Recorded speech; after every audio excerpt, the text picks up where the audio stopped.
Okay, so I feel like we need to talk about the Tamron 17-50. Not because there's not already enough reviews about this lens on YouTube. I mean, it was originally released about 8 years ago, and back then it was a fantastic lens. I mean, the only thing constant in life is change, but the problem now is a lot of people are still trying to buy a 17-50 lens, and they see reviews from 7 or 8 years ago and they totally go by those. But times have changed, and after a while a review will get obsolete. This is why I needed to visit this, so that I could help people who are actually looking to pick up this lens to understand what they're trying to get into. Now, on paper, this is a fantastic lens. I mean, 17-50 constant 2.8 aperture, that is anybody's dream, right?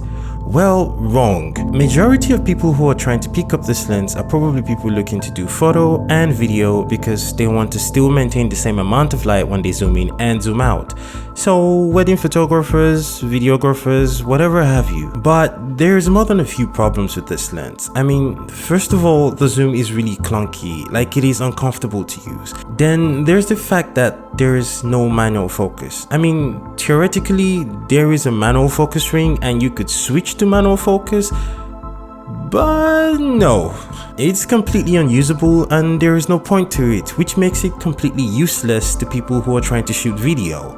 But here's the most important part: the quality of the lens and the work it actually does.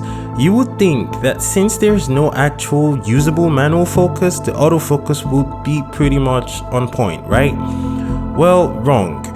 In my experience with this lens, it only hits focus about 60% of the time. A lot of times, it completely misses focus, which is weird. I mean, when it takes great pictures, the pictures are fantastic, the quality is sharp and it's amazing.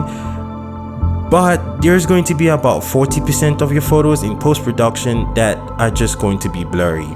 The focus completely missed and you'd be left wondering why.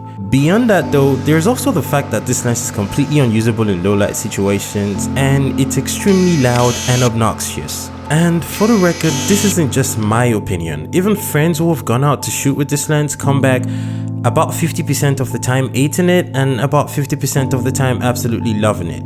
It seems as though when you're shooting outside, if whatever event, wedding or engagement that you're covering is outside, you're going to be totally fine. Otherwise, there is no point to buying this lens. You're probably better off saving your money and buying the Sigma version of the 17-50, which I honestly think is a fantastic lens. But please, please, please skip this one. Maybe 8 years ago, this was a fantastic lens to buy, but it really hasn't aged very well. In today's day and age, there is absolutely no point to buying the Tamron 17-50.